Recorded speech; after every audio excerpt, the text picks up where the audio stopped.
কিশোরগঞ্জের কটিয়াদীতে তিতাস গ্যাসের মূল পাইপলাইন থেকে অবৈধ সংযোগ নিয়ে চালানো একটি চুনা পাথর কারখানায় প্রশাসনের উচ্ছেদ অভিযান চলছে। বিস্তারিত জানাতে সেখান থেকে সরাসরি যোগ দিচ্ছেন সহকর্মী রাকিবুল হাসান রোকেল।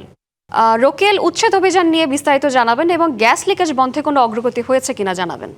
আপনি যেমনটা জানতে চেয়েছেন, আসলে এখানে কিন্তু বিগত 1.5 মাস যাবৎ যে আরিয়ালকা নদীতে যে গ্যাস লিকেজের যে ঘটনা, সেই ঘটনায় কিন্তু আজকে আমার ঠিক পিছনে আপনারা দেখতে পাচ্ছেন এখানে উপজেলা প্রশাসনের উদ্যোগে কিন্তু এখানে উচ্ছেদ অভিযান চলছে এবং সেখানে কিন্তু বিভিন্ন শ্রেণী পেশার মানুষও রয়েছেন, এলাকা উচ্ছেদ জনতাও রয়েছেন। এখানে উপজেলা প্রশাসনের যে আসলে অর্থাৎ ভূমি সহকারী কর্মকর্তা, তার নেতৃত্বে কিন্তু এখানে উচ্ছেদ অভিযান চলছে এবং এই কারখানাটিতেই কিন্তু এই অবৈধ সংযুক্তি দেওয়ার ফলেই কিন্তু এখানে এই লিকেজের ঘটনা ঘটেছে বলে স্থানীয় এবং তিতাস সংশ্লিষ্টরা আমাকে জানিয়েছেন।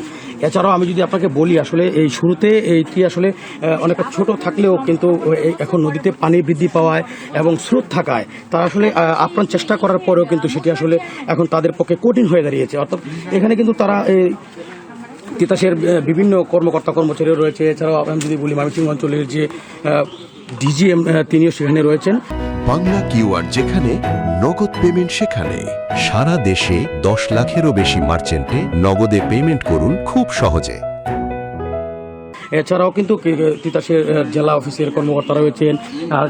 অর্থাৎ যে কারখানাটিকে চুনা পাথরের যে কারখানাটিকে ঘিরে যে অভিযোগ ছিল, সেটিতেই কিন্তু উচ্ছেদ অভিযান চলছে এবং এই বলা হচ্ছিল যে এখানে অবৈধ সংযোগের মাধ্যমে কিন্তু তারা এখানে পাথর গলিয়ে, সেখানে আসলে পাথর গলিয়ে কিন্তু চূর্ণ উৎপাদন করার কথা বলে স্থানীয়রা জানিয়েছে। এছাড়াও যদি আমি আপনাকে বলি, আমি যদি আপনাকে কারখানাটি একটু দেখানোর চেষ্টা করি, এখানে কিন্তু এই যে চুনা পাথর ছাড়াও কিন্তু বিভিন্ন যে ছিদ্র রয়েছে, সেই ছিদ্রগুলোতে কিন্তু আসলে অর্থাৎ গ্যাস সংযোগের মাধ্যমে কিন্তু এগুলো গলানো ছাড়া সম্ভব না, জ্বালানি দিয়ে সম্ভব না, বিধেই তারা এখানে এই অবৈধ সংযোগটি দিয়েছিল এবং এই অবৈধ সংযোগটির ফলে কিন্তু এই গ্যাস লিকেজের ঘটনা ঘটেছে। অর্থাৎ সারা বাংলাদেশে যদি বলি, সারা বাংলাদেশে যেখানে গ্যাসের তীব্র সংকট, সেখানে কিন্তু প্রচুর পরিমাণে আসলে গ্যাস নির্গত হচ্ছে।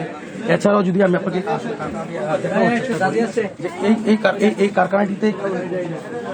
এই কারখানাটিতেই কিন্তু আসলে অবৈধ সংযুক্তি দেওয়া হয়েছিল এবং এই সংযুক্তির ফলে কিন্তু এখানে গ্যাস লিকেজের ঘটনা ঘটেছে।